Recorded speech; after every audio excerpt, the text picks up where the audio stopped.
সকলকে good morning. আজকের ভিডিওটা এক্সারসাইজ দিয়ে শুরু করলাম। তার কারণ খাওয়া দাওয়া যতটা ইম্পর্টেন্ট, এক্সারসাইজ করাটাও কিন্তু ততটাই ইম্পর্টেন্ট। আর এই দুটো জিনিসকে যদি ব্যালেন্স করে চলা যায় না, দেখবেন আপনার মনও ভালো থাকবে আর শরীর স্বাস্থ্যও ভালো থাকবে। আমি পার্সোনালি চেষ্টা করি যে দুটোকে ব্যালেন্স করে চলার। তার কারণ আমি খেতে ভীষণ ভালোবাসি।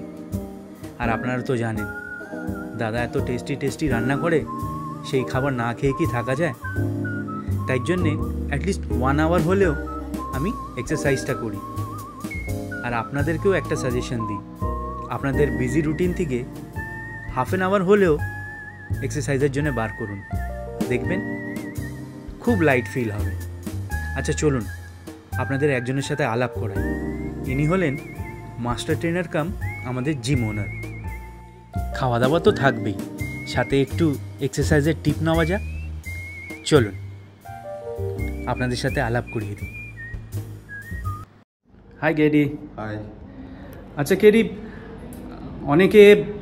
অনেকের ভুল ধারণা আছে যে এক্সারসাইজ করলেই আমাকে ভালো ভালো খাবার বাদ দিতে হবে, আমি ভালো ভালো খাবার আর কোনোদিনও খেতে পারবো না।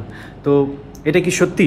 মানে জিমে এলে বা এক্সারসাইজ শুরু করলে এইসব খাবার অল টোটাল বাদ দিতে হবে?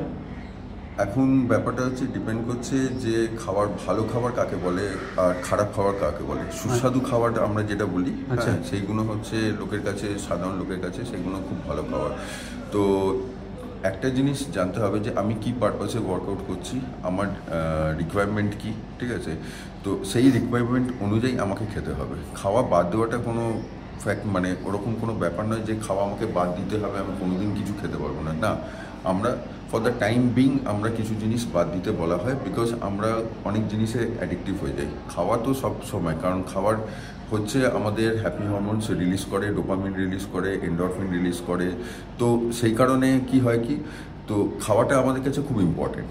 এবার সিলেক্টিভ কিছু জিনিস, আমি বলবো যে যে কোনো ক্ষেত্রে, সে চাই তুমি ওয়েট লস করো কি ফ্যাট লস করো কি মাসেল বিল্ড করো কি তুমি ওয়েট গেইন করো, তোমার যে কোনো ক্ষেত্রে সুগার এলিমিনেট করাটা খুব ইম্পর্টেন্ট, ঠিক আছে? আচ্ছা। কারণ সুগার আমাদের শরীরে কোনো কাজে আসে না, তো সুগার জাতীয় জিনিস আমাদেরকে এলিমিনেট করলে খুব ভালো হয়। আর একটু দেখতে হবে আমরা একটু প্রোটিন জাতীয় খাবার খেতে পারি, সেটা তো ডেফিনেটলি বাড়িতে খাওয়া যায়। এবং আমরা বাইরে থেকেও এখন সমস্ত রেস্টুরেন্টগুলোতে হেলদি খাবার বললে কাস্টমাইজ করে দেয়, তো সেইগুলোকে তবে কিছু জিনিস আছে প্রসেস ফুড, যেমন যেখানে অতিরিক্ত সল্ট দেওয়া হয়, সেই খাবারগুলোকে আমরা আস্তে আস্তে এলিমিনেট করতে পারি। বিকজ যেগুলো আমাকে ক্ষতি করবে, ডাক্তারের পেছনে খরচা বাড়াবে, হসপিটালাইজ করবে, আমার শরীরে কষ্ট দেবে, সেইগুলো খাওয়াটা আমার মনে হয় না খুব একটা জরুরি আছে। এবার ডিপেন্ড করে পোর্শনের ওপর। আমি বিরিয়ানি খেতে পারি, আমি চাপ খেতে পারি, ঠিক আছে? দ্যাট ইজ কখন খাচ্ছি এবং কতবার খাচ্ছি এবং কতটা পোর্শনে খাচ্ছি, that is the most important factor এই জিনিসটা। আরেকটা ব্যাপার হচ্ছে কেডি, অনেকে বলে আমার কাছে সময় নেই, এত বিজি শিডিউল, জিমে গেলেই তো আমাকে 2 ঘন্টা লেগে যাবে। তো হাফ অ্যান আওয়ার এক্সারসাইজ করলে কি ওটাকে এক্সারসাইজ বলা হবে না? দেখো মিঠুন, সময় নেই কথাটা একমাত্র তো যারা ছবিতে থাকে তারাই বলতে পারে। আর বাদ বাকি আমরা যারা পৃথিবীতে আছি সবার কাছেই সময় আছে। ডিপেন্ড করছে প্রায়োরিটির উপর যে আমি এক্সারসাইজ কেন করবো, ওয়ার্কআউট কেন করবো, that is the most important factor. তো আমার কাছে একটা খাওয়াটাও যত ইম্পর্টেন্ট, ওয়ার্কআউট করাটাও ততটা ইম্পর্টেন্ট। আমাকে বাঁচতে গেলে, সুস্থভাবে বাঁচতে গেলে আমরা ওয়ার্কআউট করাটা খুব ইম্পর্টেন্ট। সবসময় যে আমাকে মাসেল দেখাতে হবে, আমাকে ভালো চেহারা নিতে হবে তা নয়, আমাকে ইনসাইড ফ্রম আমার শরীরের ভেতর থেকেও আমাকে সুস্থ থাকতে হবে। আমার শরীরে যদি কোনো রকম প্রবলেম থাকে, আমার যদি আর্থারাইটিসের প্রবলেম থাকে, আমার যদি হাই প্রেশারের প্রবলেম থাকে, আমার যদি সুগারের প্রবলেম থাকে, বিভিন্ন প্রবলেমের জন্য আমাকে এক্সারসাইজই করতে হবে। কারণ ওষুধ আপনাকে সাময়িক রিলিফ দেবে, কিন্তু পার্মানেন্ট রিলিফ কিন্তু এক্সারসাইজের মাধ্যম দিয়েই পাওয়া যায়। তো ওয়ার্কআউট করাটা খুব এসেনশিয়াল, নট এটা এখন আর ওই জায়গায় নয় যে লোকের কাছে এটা কোনো লাক্সারি ব্যাপার। ওয়ার্কআউট ইজ এসেনশিয়াল এবং সেটা গভর্নমেন্ট অফ ইন্ডিয়াও বুঝছে এবং রিসেন্টলি জিএসটিতেও জিম থেকে জিএসটি অনেকটা ওয়েভ অফও করে দিয়েছে, because this is the necessity of our life. সেই জন্যে যাতে সবাই করতে পারে। ঠিক আছে কেডি, তাহলে আজকের মতন এখানেই থাক, আবার দেখা হবে। বাই। বাই। রান্না বান্না কি হচ্ছে আজকে? রান্না বান্না আজকের হচ্ছে তোর আলু বেগুনের তরকারি করেছি, হয়ে গেছে এটা। আর উচ্ছে আলু সেদ্ধ দেবো। বাহ। আর আর আর কি আছে? আর ভোলা মাছ ছিল, ওই মাথা লেজা একটু পড়ে রয়েছে, ওটাই একটু মাখা মাখা রান্না করব পেঁয়াজ রসুন দিয়ে। এই তো। ও এটা এটা কি আমার? এটা তোমার ব্রেকফাস্ট। তুমি তো এখন জিম থেকে আসলে, তাই তোমার পিনাট বাটার আর এই যে পিনাট বাটার, ডিমের পোচ। এই যে দেখুন আমাদের শেফ মলয়ের নতুন লুক। কমেন্ট করে বলবেন কেমন লাগছে এখন। এখন ভালো লাগছে না? তখন অত চুল দাড়ি নিয়ে সবাই বলেছে কাট কাট কাট। ঠিক আছে, তাহলে ব্রেকফাস্টে দেখা হচ্ছে। এক্সারসাইজ করে এসে ভীষণ জোরে খিদে পেয়েছিল, আর পিনাট বাটার উইথ ব্রেড আমার ভীষণ ফেভারিট। অনেকে এর উপরে আমার জ্যাম লাগিয়ে নেয়, আমার জ্যাম অতটা পছন্দ না। আমার এই পিনাট বাটার আর তার সাথে একটা এই ডিমের পোচ হবে, ভীষণ ভালো লাগে। অনেকে আবার এটাকে অমলেট উইথ সানি সাইড আপও বলে। আমরা বাঙালি, আমি ডিমের পোচই বলি।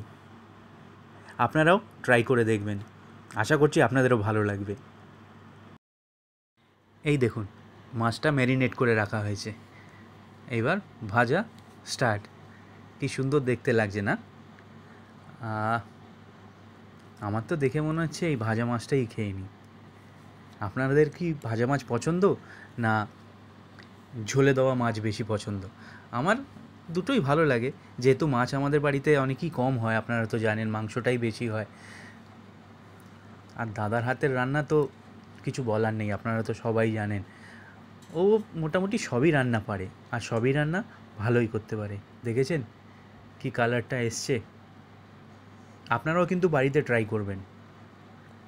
নেক্সট টাইম যখন দাদা রান্না করবে আমি ওকে বলবো যে পুরো রেসিপিটা আপনাদের জানাতে। কালারটা দেখেই তো মন মুগ্ধ হয়ে যাচ্ছে, তাই না? দেখুন, এই দেখুন মোটামুটি লাঞ্চ রেডি। এইবার খেতে বসার পালা। আর আজকের আমার সাথে খেতে বসবে আমাদের বাড়ির সবচেয়ে বড় মানুষ, আপনারা তাকে চেনেন। দেখবেন আজকে নিজের হাতে খেতে বসবে। নিয়ে বসে পড়েছি আজকের লাঞ্চ, আর আমার সাথে বসেছে আমাদের বাড়ির সবথেকে বড় সদস্য। কি কি খাচ্ছ? করলা? করলা খাচ্ছে।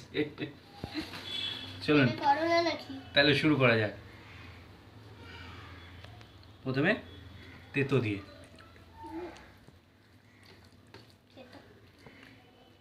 আর সকালে তো আপনাদের দেখিয়েছি কি কি খাবার আছে। আলু বেগুন আছে আর ভোলা মাছ, তাই জন্য আর বললাম না যে কি কি খাবার আছে। করলা দিয়ে খাওয়া যাক। ভালো লাগছে করলা দিয়ে?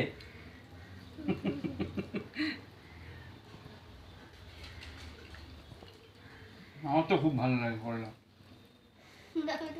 আপনারাও বলবেন কমেন্ট করে আপনাদের ভালো লাগে কিনা। আর যা গরম পড়েছে তেতো তো খাওয়াই উচিত সকলের। আলু করলা সেদ্ধ দিয়ে তো খাওয়া হয়ে গেল, এবার আলু বেগুন।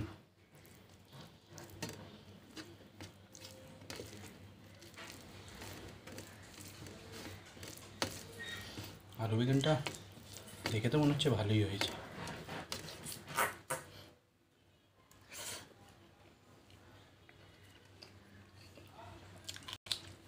বড়বাবুকে জিজ্ঞেস কর মনে হচ্ছে, জিজ্ঞেস করো। রান্না কেমন হয়েছে বাবা? ভালো হয়েছে। ওকে, তুমি খাও, একটু হাসি মুখে খাও।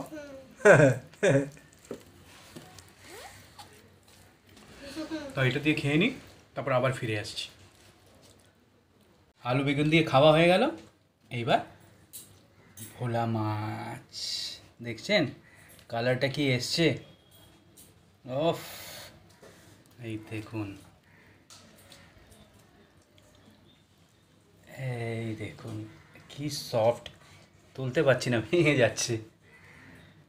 তো প্রথমে লেজাটা দিয়ে খেয়ে দেখি।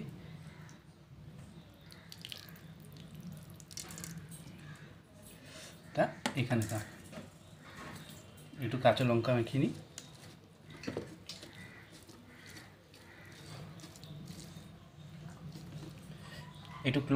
একটু ক্লোজার মাছটা দেখে। মাছটা সেদিনও আপনাদের দেখিয়েছিলামই, ফ্রেশ। এই দেখুন, দেখেছেন তো, সেদিন সর্ষে দিয়ে বানানো হয়েছিল না সেদিন? হ্যাঁ, আজকের পেঁয়াজ রসুন দিয়ে। দেখা যাক আজকের টেস্ট। একটু আলু,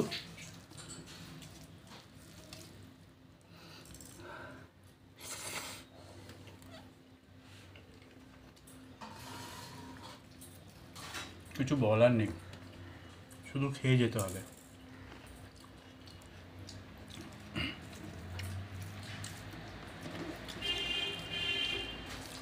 খুব সুন্দর, খুব সুন্দর। আমাদের বড়বাবু চালিয়ে চলেছে, মনে হয় না ও খাবে পুরো।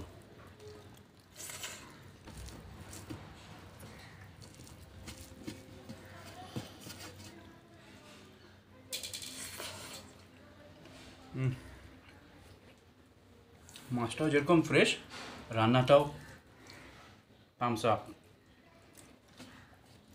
তাহলে বন্ধুরা, ভিডিওটা আর বেশি বড় করছি না, এখানেই এন্ড করছি। ভালো লাগলে লাইক, শেয়ার, কমেন্ট তো করবেন, আর ফলো করতে ভুলবেন না। তাহলে আজকের আসি, আবার দেখা হবে নেক্সট ভিডিওতে। ভালো থাকবেন, সুস্থ থাকবেন, আর